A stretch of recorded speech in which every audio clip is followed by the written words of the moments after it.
l'Assemblée générale de la Confédération a fait des résolutions pour les deux pays organisateurs, compte tenu des efforts fournis par l'un et l'autre, compte tenu de la bonne organisation que nous avons vue durant le tournoi et durant ce congrès. L'Assemblée générale a estimé qu'il fallait faire une motion de soutien aux deux républiques, c'est-à-dire la Guinée équatoriale et le Gabon, et demander à ce chef d'État de saluer l'effort fourni par les volontaires, par les entraîneurs, par les joueurs, pour pouvoir nous donner satisfaction après tous ces matchs auxquels nous avons assisté. Il y a également des résolutions au niveau du Congrès.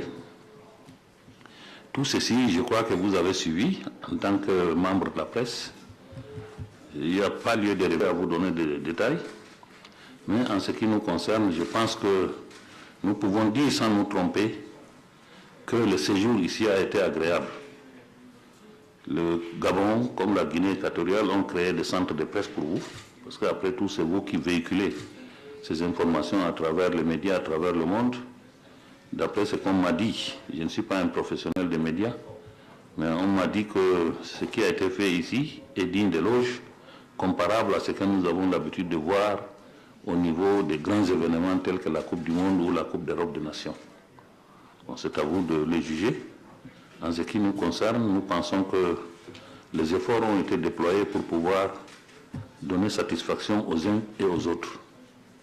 Et la CAF s'associe à l'Assemblée générale pour pouvoir féliciter les deux organisateurs, féliciter les équipes, féliciter les entraîneurs, féliciter vous les journalistes, parce que pendant 3 semaines, vous avez véhiculé ces images qui ont permis aux uns et aux autres de suivre d'une manière directe cette compétition. Bon, comme vous le savez aussi, et ça c'est une petite parenthèse, nous avons décidé de changer la périodicité de la Coupe d'Afrique des Nations. Jusqu'à maintenant, nous avons organisé les années paires. Pour des raisons qui nous sont propres, on a décidé de passer aux années impaires, ce qui explique qu'en 2013, l'année prochaine, à pareille heure, s'il plaît à Dieu, nous serons en Afrique du Sud pour pouvoir organiser la Coupe d'Afrique des Nations, qui a déjà commencé par des éliminatoires au niveau des équipes qui étaient éliminées pour la CAN d'ici. Et je ne voudrais pas revenir là-dessus. On vous a dit la formule de qualification. Et compte tenu du délai qui nous est imparti, je crois que c'est une très bonne formule, tout au moins pour nous. Ça peut ne pas être bien pour vous, mais en ce qui nous concerne, c'est une très bonne formule qui permet à tout un chacun d'avoir toutes ses chances pour participer à la prochaine édition qui aura lieu en Afrique du Sud en 2013. Voilà, monsieur le directeur de communication, ce que j'ai à dire en guise de propos liminaire aux membres de la presse qui sont ici, présents dans cette salle. Je vous remercie. Durant le congrès, j'ai pu constater, chers amis, mesdames, messieurs, des représentants des médias, que le football africain se porte bien, que le football africain, la famille du football africaine, elle est unie, elle est solidaire, elle va de l'avance, elle est travailleuse, parce qu'on améliore, on va de l'avant, et surtout, c'était également, le président ne voulait pas le dire, mais je le dis, il y avait eu d'autres résolutions, motions qui ont été faites, et 2 fois pour M. Issa Hayatou, qui lui aussi a été des fois pris par je voudrais dire, des attaques qui n'ont rien à faire ni dans le sport et surtout pas sur un terrain de football. Et en fait, le Congrès lui a fait non pas seulement une ovation, mais on peut dire un plébiscite pour continuer à la tête de cette confédération. En ce qui concerne la FIFA, nous continuerons de travailler ensemble. Nous continuerons à travailler avec les six confédérations, mais nous avons quand même un œil un peu très spécifique sur le continent africain qui comptera maintenant, à partir d'aujourd'hui, 54 membres, donc un de plus que l'Europe, puisque nous avons eu le plaisir d'accepter la Fédération de football du Soudan du Sud. Il y a eu un autre petit événement, mais important, je ne sais pas ceux qui le savent, mais moi aussi je suis un membre des médias, où j'étais, maintenant je suis membre d'honneur de la IPS. Et aujourd'hui, on a donné l'ordre du mérite en or à un de vos collègues ou ex-collègues, à M. Dreyfus. Et M. Dreyfus a dit quelque chose de formidable. Il a dit, je dédie ce diplôme que je viens de recevoir à mes collègues journalistes africains. Et il disait, parce qu'il ne va pas le dire, parce qu'il est trop modeste, et il a dit, je ne sais pas si je pu leur apprendre quelque chose, mais en tout cas, eux, ils m'ont appris beaucoup de choses. Je ne sais pas s'il est là, M. Dreyfus, mais... Ah bon. OK. Voilà. Ces quotes, je prends vos quotes, excusez-moi, mais je voulais vous le dire parce que ça m'a touché. Voilà. Eh bien, je suis à votre disposition pour aussi répondre à des questions hors de la Coupe africaine des Nations, mais s'il vous plaît, d'abord, posez les questions à M. Issa Hayatou, à la Coupe africaine des Nations ou au congrès de la CAF. Voilà. Parmi les gens qui pensent que je vais mourir demain, peut-être.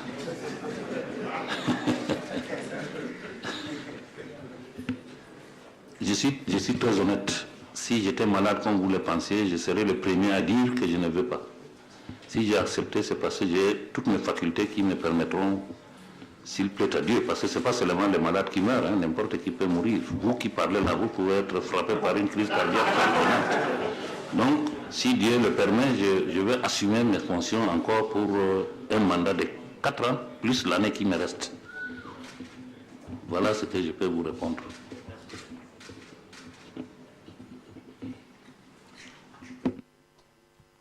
La co-organisation, nous l'avons instaurée au niveau de l'Afrique pour permettre à tous les pays africains d'organiser la CAN. Vous savez que la CAN, la formule actuelle de la CAN est de 16 équipes, donc ce n'est pas une petite affaire. C'est comme par exemple la Coupe du Monde qui est passée de 24 à 32. Il faut avoir le poids économique, le poids physique pour pouvoir organiser une Coupe du Monde. C'est la même chose au niveau du continent africain. Nous étions à 8. Déjà à 8, c'est pas beaucoup, il n'y avait pas beaucoup de pays qui étaient capables de le faire. Mais nous sommes passés à 16, pour des raisons évidentes que vous connaissez. Alors, pourquoi nous avons instauré la co-organisation? Parce que dans cette nouvelle formule, il y a plusieurs pays qui ne peuvent pas organiser tout seuls. Nous n'avons pas le droit de les exclure de cette mouvance générale qui voudrait que tous les pays viennent vers la Confédération africaine de football et participer à cette organisation gigantesque qui est vraiment l'apanage de tous les peuples africains. C'est fort donc de cela que nous avons institué la co-organisation pour des pays qui ont de petites tailles au niveau de la superficie, au niveau de l'économie. Donc vous nous dites que c'est la deuxième édition. Il n'y a aucune raison que nous ne puissions pas donner la possibilité à d'autres pays pour organiser la troisième édition, la quatrième. C'est déjà dans nos mœurs. Nous avons accepté, en tant que membres du comité exécutif, nous avons dit que la co-organisation doit être encouragée pour permettre aux petites fédérations d'avoir l'opportunité d'organiser la CAN. Voilà en gros les raisons pour lesquelles. Donc, la première édition, bon, nous avons fait la co-organisation, vous savez pourquoi? Puisqu'on a donné à 2 grands pays. C'est dû au fait que les Zimbabwe qui étaient sollicités pour organiser la CAN s'étaient retirés à la dernière minute. Quand les Zimbabwe est venu nous dire que nous ne pouvons pas organiser, on n'avait pas un an devant nous. Il fallait donc absolument pallier cela. Et c'est ainsi donc que nous avons été voir et le Nigeria et le Ghana pour qu'ils se partagent ces sacrifices-là. Mais la vraie co-organisation que nous avons faite maintenant, c'est le Gabon et la Guinée équatoriale, qui, heureusement, se sont montrés dignes, se sont montrés à la hauteur de l'événement. Voilà en gros en ce qui concerne la co-organisation. En un mot, c'est une formule que nous avons acceptée, que nous allons certainement réitérer si les occasions se présentent. Votre deuxième question se rapporte aux droits de télévision. Vous dites que les pays africains n'ont pas la possibilité peut-être d'organiser, non, de voir les matchs sur le continent. Je ne vois pas pourquoi. Mais le véritable problème, c'est qu'en Afrique, quand quelque chose est supervisé par les Africains, vous trouvez toujours quelque chose à redire. Ce que nous vous demandons, c'est 10 fois moins cher que ce que l'euro ou n'importe qui vous demande et que vous acceptez de payer. il faudrait nous permettre, parce que comme vous le savez, nous avons toujours refusé les subventions des États. La CAF tourne sur ses propres recettes. On refuse que les États nous subventionnent parce qu'on veut garder notre autonomie, notre indépendance. Donc, pour que nous puissions vivre comme nous le faisons maintenant, nous sommes obligés de nous référer à nos partenaires économiques, c'est-à-dire télévision, marketing, ainsi de suite. Donc ce qu'on vous demande, nous ne sommes pas fous pour demander aux télévisions africaines, aux populations africaines de donner des sommes extravagantes. Nous étudions, on a des experts qui sont avec nous, qui nous disent que ça, nous pouvons le faire, ça, nous ne pouvons pas le faire. C'est en fonction de ça qu'on demande aux fédérations africaines de payer le montant que nous leur exigeons. Donc, c'est une question de compréhension et de bonne foi de la part de nos télévisions. Quand la FIFA fixe, bon, il est bien vrai que la FIFA, compte tenu de sa dimension financière, des fois laisse gratuitement ces droits-là à certaines fédérations africaines. Mais la FIFA, ce n'est pas la CAF. La CAF n'a pas de moyens. La FIFA, s'il n'y a pas de recettes du côté de l'Afrique, il y a des recettes du côté de l'Europe, il y a des recettes du côté de l'Asie, du côté de l'Amérique, ainsi de suite. Nous, ce n'est que l'Afrique. Nous sommes tenus d'avoir ces recettes-là à partir de notre continent pour pouvoir continuer à vous servir cette CAN qui vous préoccupe. Le jour où nous fermons la maison, les cris viendront de partout, à commencer par nos autorités politiques, vous-même la presse, vous allez taper dessus et ça nous créera des problèmes. Voilà ce que je peux vous dire au niveau de télévision africaine qui de temps en temps pensent que ce que nous leur demandons est trop cher, alors que nous sommes conscients que ce que nous demandons est 2, 3, 4 fois moins cher que ce que d'autres continents demandent pour les mêmes compétitions. Merci. Non. Notre cahier de charge, il faut être clair. Le cahier de charge de la CAN, ne nous comparez pas à la FIFA. C'est David et Goliath. La FIFA a tous les moyens, tout ce qu'il faut. Ne nous comparez pas. Nous essayons d'agir en fonction de nos réalités africaines.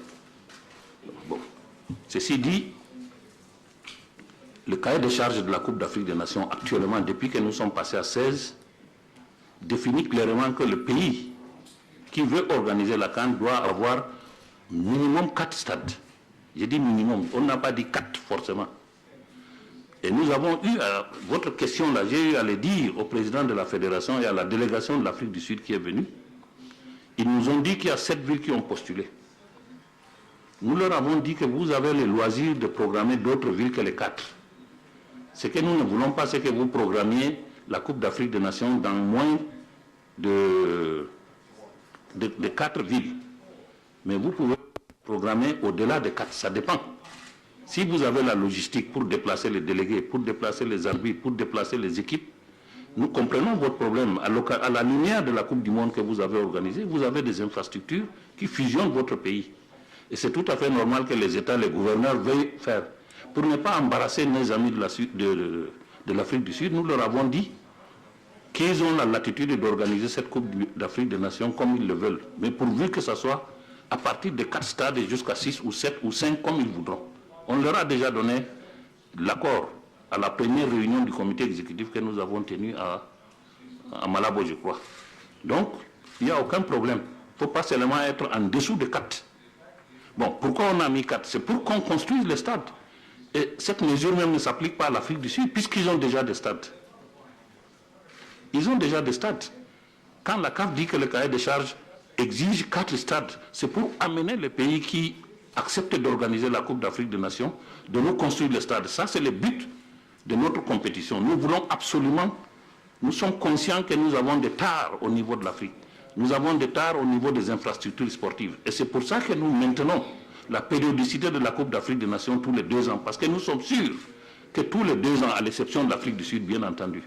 Mais les autres pays qui prennent la CAN, nous sommes sûrs au moins où ils construisent de nouvelles infrastructures sportives, où ils rénovent. Toujours c'est au bénéfice du football africain. Les jours où on aura suffisamment de stades, on fera comme partout ailleurs, comme la Coupe du Monde tous les 4 ans, comme la Coupe d'Europe tous les 4 ans. Mais pour le moment, les possibilités sont encore limitées et nous tenons absolument à ce que cette Coupe d'Afrique des Nations se déroule tous les 2 ans parce que ça nous permet d'avoir des infrastructures au niveau du continent africain.